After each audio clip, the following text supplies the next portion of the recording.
Imagine a creature straight out of a prehistoric nightmare. A massive lizard with razor-sharp teeth, a venomous bite, and the power to take down prey twice its size. This is the Komodo dragon, the undisputed king of reptiles and the largest lizard on Earth. Welcome to Unveiling the Komodo Dragon, Secrets of the World's Largest Lizard. Over the video, we'll dive deep into the life of this incredible animal, from its ancient origins to the challenges it faces today. Found only on a handful of remote islands in Indonesia, the Komodo dragon, or Varanus komodoensis, has captivated scientists, adventurers, and nature lovers for over a century. Growing up to 10 feet long and weighing over 150 pounds, these giants aren't just survivors, they're apex predators in one of the world's most unique ecosystems. But how did they evolve? What makes them so deadly? And why are they at risk? Stick with us as we uncover the mysteries of this living legend. From myth to reality. The story of the Komodo dragon begins not in ancient legends, but in the early 20th century. In 1910, rumors of massive land crocodiles on the island of Komodo reached Dutch colonial administrators in Indonesia. Lieutenant Jack Karel Henri van Stein van Hensbroek, a Dutch officer, led an expedition and shot the first specimen, confirming the existence of these colossal lizards. But the dragon's evolutionary history goes back much further. Fossil evidence suggests that Komodo dragons originated in Australia around 3.8 million years ago, migrating to Indonesia as sea levels changed. They belong to the Varanus genus, which includes monitor lizards, and are relics of a time when megafauna roamed the Earth. By the Pleistocene era, similar giant lizards lived across Australia and Southeast Asia, but today only the Komodo survives in the wild. The name Komodo dragon was popularized in 1912 when Peter Owens, director of the Bogar Zoological Museum, published the first scientific description. Western explorers were stunned. Here was a lizard that could rival dinosaurs in ferocity. In the 1920s, American adventurer W. Douglas Burden led expeditions to capture live specimens for the Bronx Zoo, inspiring the famous King Kong story. Burden's tales of dragons fighting and devouring prey fueled global fascination. Fast forward to World War II, when Allied pilots reported seeing these beasts from the air, adding to their mythical aura.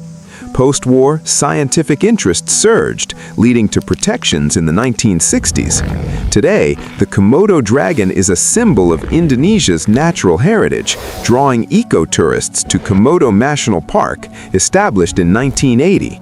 But as we'll see, this fame comes with threats. Anatomy and biology, built for dominance. Let's zoom in on what makes the Komodo dragon a biological marvel. Starting with size, adult males can reach lengths of 10 feet or 3 meters and weigh up to 200 pounds or 90 kilograms, while females are slightly smaller, around 6 to 8 feet. Their skin is tough and armored with osteoderms, bony plates embedded in the hide, providing protection like natural chainmail. The head is massive, with a long, forked tongue that flicks out to taste the air, detecting scents up to 6 miles away via the Jacobson organ. This super sense helps them track prey or carrion. Their teeth, serrated like shark fins, up to an inch long, perfect for tearing flesh. But the real weapon is their saliva, packed with over 50 strains of bacteria and a mild venom that disrupts blood clotting and lowers blood pressure, causing shock in victims. Contrary to old myths, it's not just bacteria. Research in 2009 confirmed venom glands in their lower jaw. A single bite can doom even large animals, as the dragon patiently tracks the weakening prey for days. Internally, Komodos have a high metabolism for reptiles, enabling bursts of speed up to 12 miles per hour. They're ectotherms, relying on the sun to regulate temperature, often basking in the morning. Their powerful legs and claws enable climbing trees as juveniles and digging burrows up to 10 feet deep for shelter. The tail, making up half their length, is a weapon for whipping attackers or balancing during hunts. Young Komodos are arboreal, living in trees to avoid cannibalistic adults. They hatch from eggs, colorful with bands of yellow and black, fading to dull gray-brown as they mature. Lifespan? Up to 30 years in the wild, longer in captivity. These adaptations make the Komodo a top predator, evolved over millions of years to thrive in isolation. Habitat and distribution: islands of isolation. The Komodo dragon's world is limited to 5 islands in southeastern Indonesia: Komodo, Rinca, Flores, Gili Motang, and Padar. This restricted range is why they're classified as vulnerable. They thrive in hot, dry environments, open grasslands, savannas, and tropical forests below 2,300 feet of elevation. Temperatures hover between 80 and 95 degrees Fahrenheit, with monsoon seasons bringing brief rains. Komodo National Park, a UNESCO World Heritage Site, encompasses most of their habitat, protecting over 2,000 square miles of land and sea. Here, dragons roam freely amid volcanic hills, beaches, and mangroves. Isolation has preserved their primitive traits, but it also makes them susceptible to climate change and human encroachment. Outside the park, on Flores, populations are smaller and more fragmented due to habitat loss from agriculture and fires. Diet and hunting: the art of the ambush. Komodo dragons are opportunistic carnivores, eating anything from insects to wild buffalo. Juveniles start with geckos, eggs, and small mammals, graduating to larger prey as they grow. Adults favor deer, like the Timor deer, wild boar, goats, even horses or buffalo. They'll scavenge carrion, using their keen smell to detect rotting flesh from miles away. Hunting is a masterclass in patience. Dragons ambush from cover, lunging with explosive speed to bite the legs or underbelly. The venom and bacteria do the rest. Prey succumbs to infection or blood loss within hours or days. Groups may collaborate on large kills, but dominance hierarchies rule feeding frenzies, with the largest male eating first.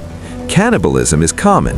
Adults eat up to 10% of young, forcing hatchlings to flee to trees. In captivity, like at the Smithsonian's National Zoo, they eat rodents, chicks, and rabbits, sometimes fish or beef.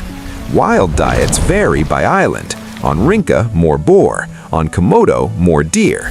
They can consume 80% of their body weight in one meal, then fast for weeks, aided by a slow metabolism. Behavior and social life: solitary survivors. Komodos are mostly solitary, coming together only to mate or feed. Males establish territories, defending them with ritual displays, hissing, tail whipping, and wrestling on hind legs. They're excellent swimmers, crossing channels between islands, and can dive up to 15 feet deep. Daily routines involve basking, patrolling, and resting in burrows to escape midday heat. Intelligence shines through. They learn from experience, recognize keepers in zoos, and use tools like sticks to reach food. Play behavior in captivity suggests curiosity. During dry seasons, they estivate, conserving energy.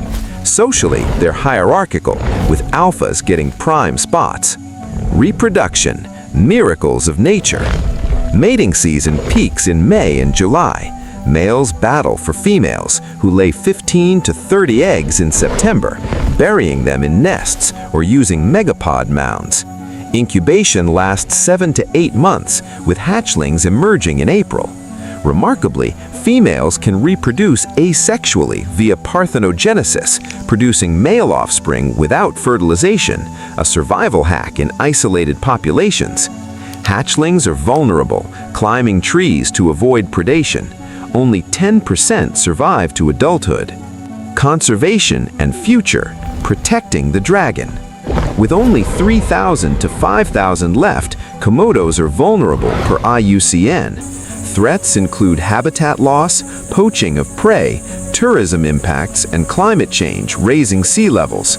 Komodo National Park and breeding programs help, but challenges remain.